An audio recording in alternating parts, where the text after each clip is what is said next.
كلنا طبعا عارفين شخصية ماطم اللي ظهر في سلسلة كارز مع برق بنزين. ماطم من أكتر الشخصيات الجدعة والطيبة في عالم بيكسار، ولما تسمع عن حياته واللي عمله ممكن تتساءل ازاي فضل بنفس الروح دي. فخلينا نغوص أكتر بالتفاصيل ونشوف حكاية ماطم بالكامل وازاي اتحول من الغني للمصدي. بس ما تنساش بقى لو انت أول مرة على القناة تعمل سبسكرايب شير كومنت لايك علشان خاطر ده كله بيساعدني ويدعمني. ويلا بينا نكمل. سواء بقى بنتكلم عن الفلوس أو عن قد إيه حياته كانت مليانة مغامرات، ماطم كان غني بمعنى الكلمة. فبحسب بيكسار ماطم اتولد يوم 12 يناير سنة 1957 في مدينة صغيرة في الغرب الأوسط تسمى نجع. هناك بقى اتربى وسط عيلته، وكان بيقضي أغلب وقته مع أولاد عمه وولاد خاله عاملين دوشة وشقاوة طول الوقت، ومن خلالهم بدأ يتعلم حاجات كتير خلت شخصيته تبقى زي ما احنا عرفناها كده في سلسلة كارز. اللي يمكن تنساه ان ماطم ما كانش دايما العربية المصدية اللي عرفناها في اول فيلم من السلسلة. هو اصلا اتولد او اتصنع كونش لونه ازرق فاتح، جسمه نضيف وما فيهوش خبطة واحدة، وهو صغير كان بيعمل مسابقات مع قرايبه علشان خاطر يتسلوا. ومن خلال بقى المسابقات او اللعب بتاعتهم دي ماطم اتعلم ازاي يستخدم الونش بتاعه. كانوا ساعات بيصطادوا خردة وحديد من البحيرة، وهنا بقى بالتحديد الكبوت بتاع ماطم اتقطع لأول مرة، واللي بقى بعد كده شكل مميز ليه. حياة ماطم كانت مليانة ذكريات وقصص عائلية أثرت فيه جدا، ولسه لحد دلوقتي حاسس إننا ما شفناش كل اللي اتعلمه من عيلته. ففي أول فيلم من السلسلة عرفنا إن ابن عمه هو اللي علمه إزاي يسوق بالعكس أحسن كمان من السواقة لقدام. فما فيش شك إن ماطم كان عنده عيلة بتحبه وقريبة منه جدا، وده في حد ذاته كان يعتبر غنى يخليه أغنى من ناس أو عربيات كتير. بس ده ما كانش نوع الغنى الوحيد اللي عنده، رغم إنه كان مواطن أساسي في نجع ريداتير ومحدش يقدر يقول غير كده.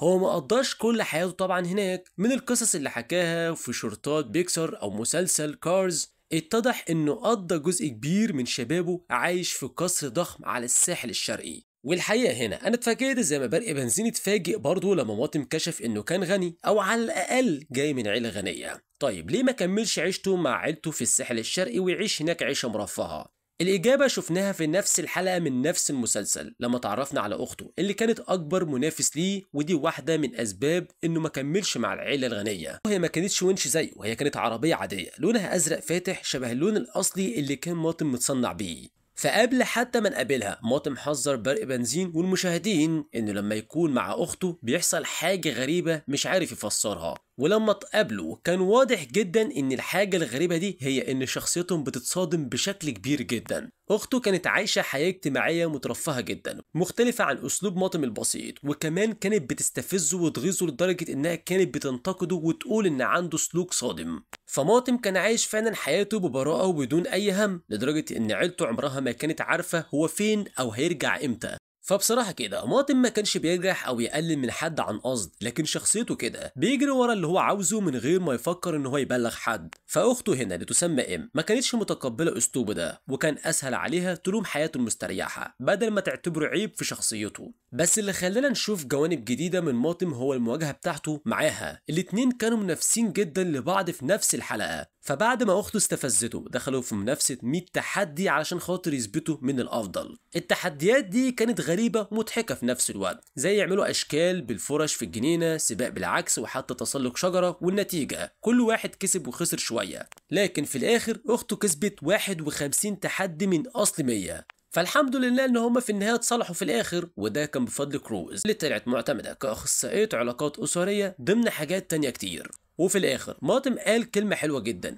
ان الحياه قصيره وما ينفعش نضيعها بعيد عن الناس اللي بنحبهم او بعيد عن الحاجات اللي بنحب نعملها فعلا. وده وضح ان بالرغم من شكله البسيط هو فعلا من اغنى العربيات في عالم بيكسار. طيب ازاي بقى نقول انه غني وهو بعيد عن عيلته وكمان الفلوس؟ الحقيقه ان الغنى بتاعه كان في الحياه والروح، لانه في الاخر عمل اللي بيحبه من غير ما يهتم بتوقعات حد تاني. والغريب ان ده كله بدا بسبب اخته، رغم انه كان بيحترمها من قلبه لكنه كان برضه حاسس برهبه من اسلوب حياتها ومن حياه باقي العيله. عشان كده رجع للمكان اللي باسبوره بيقول ان اتولد فيه، نجع ريداتير، وده طبعا كان قبل احداث فيلم كارز الاول بسنين. في البلد بتاعته الصغيرة بدأ شغله كونش يساعد أي حد يتعطل ويرجعه على الورشة، ومع الوقت شخصيته الطيبة والبسيطة خلت ليه صحاب كتير. ولما برق بنزين وصل البلد كان ماطم خلاص بقى شخصية معروفة جدا هناك. وبقى كمان شخصية أساسية في المجتمع ده، وكل اللي عايشين هناك كانوا بيحبوه جدا.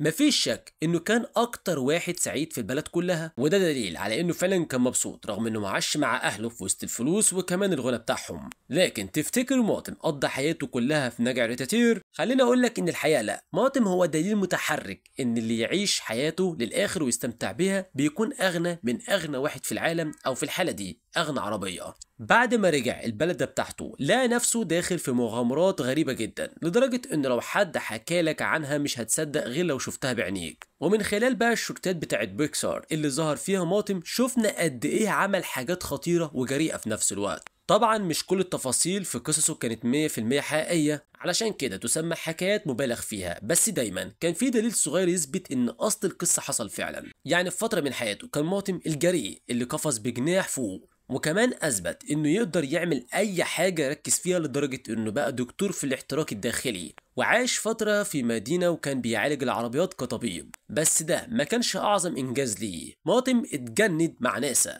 وبقى رائد فضاء للعربيات عشان يستغل المهارات بتاعته في السحب. اتبعت في مهمة للفضاء علشان يسحب مركبة من على القمر ويرجعها للأرض مرة تانية، وهنا بقى لما نجح كسر كمان الرقم القياسي لأطول عملية سحب في العالم. كل الشهرة دي خلت ماطم يتحول لبطل عالمي، وبصراحة وأنا بتفرج على الشورتات دي انبهرت جدا بالونش الصغير اللي قدر فعلا في النهاية يحقق المستحيل. فكل انجاز من الانجازات اللي عملها ماطم كانت يعتبر كفايه يخليه ان هو يعيش غني نفسيا ومعنويا. لكن لما نجمع كل اللي عمله مفيش عربيه عاشت حياه مليانه زي الحياه بتاعت ماطم. فليه رجع مره تانية نجع ريتاتير؟ السبب ببساطه ان البلده بتاعته كانت في ورطه، زي ما عرفنا في اول فيلم كارز. فالبلد بدات تنهار بعد ما اتبنى الطريق السريع اللي عدى جنبها من غير ما يعدي جواها. ده معناه ان عربيات قليلة جدا بقى يمروا من هناك، فمحدش بقى بيصلح ولا كمان بيغير كاوتش ولا كمان بيعمل دوكو جديد. حتى محطة البنزين بقت متهالكة من قلة الشغل.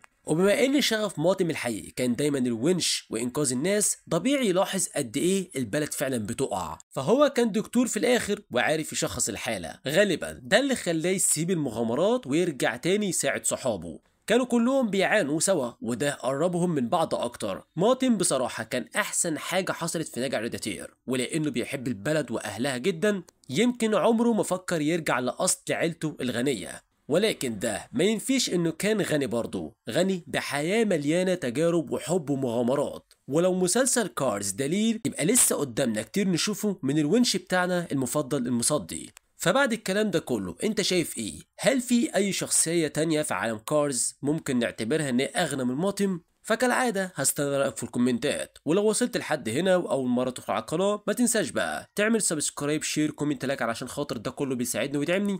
واشوفكم الفيديو اللي جاي. سلام.